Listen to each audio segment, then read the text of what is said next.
ವೈಷ್ಣವಿ ಚಾನಲ್ಗೆ ಸ್ವಾಗತ. ಇವತ್ತು ನಾವು ಕರ್ನಾಟಕ ಟ್ರೆಡಿಷನಲ್ ರೆಸಿಪಿ ಬಿಸಿಬೇಳೆಬಾತನ್ನ ಹೇಗೆ ಮಾಡೋದಂತ ನೋಡೋಣ. ಲಾಸ್ಟ್ ವಿಡಿಯೋದಲ್ಲಿ ನಾವು ಬಿಸಿಬೇಳೆಬಾತ್ ಪುಡಿನ ಹೇಗೆ ಮಾಡೋದಂತ ನೋಡಿದ್ವಿ. ಇವತ್ತು ಈ ಪುಡಿನ ಉಪಯೋಗಿಸ್ಕೊಂಡು ಬಿಸಿಬೇಳೆಬಾತನ್ನ ಹೇಗೆ ಮಾಡೋದಂತ ನೋಡೋಣ. ಇದಕ್ಕೆ ಬೇಕಾಗಿರೋವಂಥ ಇಂಗ್ರೀಡಿಯೆಂಟ್ಸ್: 1.5 ಕಪ್ನಷ್ಟು ಅಕ್ಕಿ ತೊಗೊಂಡಿದ್ದೀನಿ. ಒಂದು ಅರ್ಧ ಗಂಟೆ ನೀರಲ್ಲಿ ನೆನೆಸಿಟ್ಕೋಬೇಕು. ಬೇಳೆ 1 ಕಪ್ನಷ್ಟು, ಇದನ್ನು ನೀರಿನಲ್ಲಿ ಒಂದು 1/4 ಗಂಟೆ ನೆನೆಸಿಟ್ಕೋಬೇಕು. ಅಕ್ಕಿ ಬೇಳೆ 2 ಕಲಿತು 250 ಗ್ರಾಮ್ ಆಗಿದೆ. ನಾನು ಈ ಬೌಲ್ನಲ್ಲಿ ಅಳತೆ ತೊಗೊಂಡಿದ್ದೀನಿ. ಸೊ 100 ಗ್ರಾಮ್ ಬೇಳೆ, 150 ಗ್ರಾಮ್ ಅಕ್ಕಿ, ಒಟ್ಟು 1/4 kg ಆಗಿದೆ. ತರಕಾರಿನೂ ಅಷ್ಟೇ 1/4 kg ತೊಗೋಬೇಕು. ಎಲ್ಲ ಒಂದು 50 ಗ್ರಾಮ್ ತೊಗೊಂಡ್ರೆ ಸಾಕು. ಬಟಾಣಿ ಒಂದು ಅರ್ಧ ಕಪ್ನಷ್ಟು, ಆಲೂ ಅರ್ಧ ಕಪ್ನಷ್ಟು, ಈರುಳ್ಳಿ ಅರ್ಧ ಕಪ್ನಷ್ಟು, ಬೀನ್ಸ್ ಅರ್ಧ ಕಪ್ನಷ್ಟು, ಕ್ಯಾರೆಟ್ ಅರ್ಧ ಕಪ್ಪು, ಮತ್ತು ನವಿಲುಕೋಸು ಇದು ಅರ್ಧ ಕಪ್ನಷ್ಟು ತಗೊಳ್ಳಿ. ಕೊಬ್ಬರಿ ತುರಿದಾದರೂ ಹಾಕೋಬೋದು ಅಥವಾ ಈ ರೀತಿ ಕಟ್ ಮಾಡಾದರೂ ಹಾಕೋಬೋದು. ಸ್ವಲ್ಪ ಬೆಲ್ಲ, ಸ್ವಲ್ಪ ಶೇಂಗಾ ಒಂದು ಅರ್ಧ ಬಟ್ಲಷ್ಟು, ಸ್ವಲ್ಪ ಹುಣಸೆಹಣ್ಣ ನೀರಲ್ಲಿ ನೆನೆಸಿಟ್ಕೋಬೇಕು. ಬಿಸಿಬೇಳೆಬಾತ್ ಪುಡಿ 3.5 ಇಂದ 4 ಟೇಬಲ್ ಸ್ಪೂನ್ನಷ್ಟು ಹಾಕೋಬೇಕು. ಮತ್ತು ಒಗ್ಗರಣೆಗೆ ಕರಿಬೇವು, ಒಣಮೆಣಸಿನ್ಕಾಯಿ 1, ಸಾಸಿವೆ ಮತ್ತು ಇಂಗು ಸ್ವಲ್ಪ. ನೀರು 1 ರಿಂದ 1.25 ಲೀಟ್ರಷ್ಟು ನೀರು ತಗೋಬೇಕು. ಉಪ್ಪು ರುಚಿಗೆ ತಕ್ಕಷ್ಟು. ಒಗ್ಗರಣೆಗೆ ಎಣ್ಣೆ ಅಥವಾ ತುಪ್ಪ ಯಾವುದಾದ್ರೂ 1-2 ಟೇಬಲ್ ಸ್ಪೂನಷ್ಟು. ಸೊ ಈಗ ಹೇಗೆ ಮಾಡೋದಂತ ನೋಡೋಣ.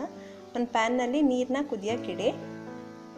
ಇದು ನೀರು ಕುದಿಯುವಾಗ ಇದಕ್ಕೆ ಕೊಬ್ಬರಿ, ಶೇಂಗಾ ಮತ್ತು ಬೇಳೆ, ಅಕ್ಕಿನ ಹಾಕೋಣ. ಬೇಳೆ ಒಂದು 1/4 ಗಂಟೆ ನೆನೆಸಿಟ್ಕೊಂಡಿದ್ದೀನಿ. ನೆನೆಸಿಲ್ಲ ಅನ್ನೋರು ಒಂದು ವಿಷಲ್ ಕುಕ್ಕರ್ನಲ್ಲಿ ಕೂಗ್ಸ್ ಹಾಕೋಬೋದು. ಮತ್ತು ಅಕ್ಕಿ ನೆನೆಸಿಟ್ಟಿರೋ ಅಂಥದ್ದು. ಇದಕ್ಕೆ ಸ್ವಲ್ಪ ಅರಿಶಿನ ಹಾಕಿ ಎಲ್ಲದನ್ನೂ ಮಿಕ್ಸ್ ಮಾಡಿ ಒಂದು ಲಿಡ್ನ ಕ್ಲೋಸ್ ಮಾಡಿ ಒಂದು 5 ನಿಮಿಷ ಕುದಿಸಿ. ಒಂದ್ಸಲ ಇದು ಉಕ್ಕು ಬಂದ ಮೇಲೆ ಗ್ಯಾಸ್ನ ಸಣ್ಣಗೆ ಮಾಡಿ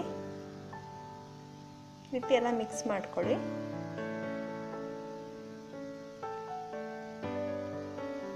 ಇದಕ್ಕೆ ಎಲ್ಲ ತರಕಾರಿನೂ ಹಾಕೋಣ. ಈಗ ಒಂದು ಅರ್ಧದಷ್ಟು ಬೇಳೆ ಮತ್ತು ಅಕ್ಕಿ ಬೆಂದ ಮೇಲೆ ಎಲ್ಲ ತರಕಾರಿನೂ ಹಾಕ್ಕೊಳ್ಳಿ. ಸೊ ಈ ಪ್ಯಾನ್ ಫುಲ್ಲಾಗಿದೆ, ನಾನು ಬೇರೆ ವೆಸಲ್ಗೆ ಟ್ರಾನ್ಸ್ಫರ್ ಮಾಡ್ಕೊತೀನಿ.